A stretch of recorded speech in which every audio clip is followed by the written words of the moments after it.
Hey, I'm Ben McKenzie. You're watching Celeb Pick'em. Celeb Pick'em, sponsored by AT&T. This week's picks brought to you by Ben McKenzie. I don't think students bother with excuses, really, in terms of watching the games. I mean, everyone kind of gets it. All of a sudden the classes are like half full. You know, March is sort of mid-semester. You can kind of, do you really need to go to astronomy? It's cool to watch them, particularly when they play at home and just remember what it was like to be a student and to watch them play. Duke, in particular, jumping up and down and going crazy. But this year is great.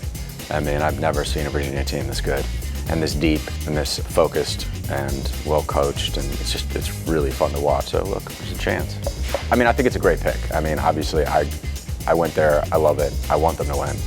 But they also have the best chance outside of Kentucky to do so. And the way to get your bracket is to not actually pick Kentucky, which,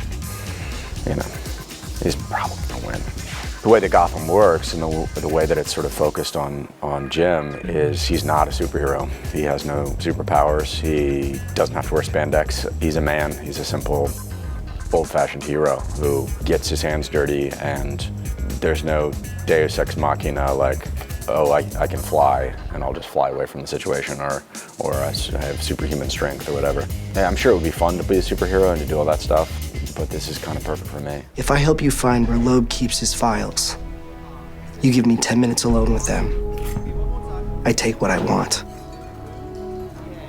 This is not a good idea. 5 minutes. And you don't touch anything that has to do with cops. 5 minutes with the files and a favor from Jim Gordon. Done. James Gordon. James Gordon would take Bruce. Bruce will get there. Right now, Bruce is he could use a little training. I will take a win. I think a win is the first goal. I'd prefer that they beat Duke and UNC. If they could beat Duke and UNC in the tournament and win the whole thing, I mean, I think people's brains would explode. Celeb Pick'em, sponsored by AT&T.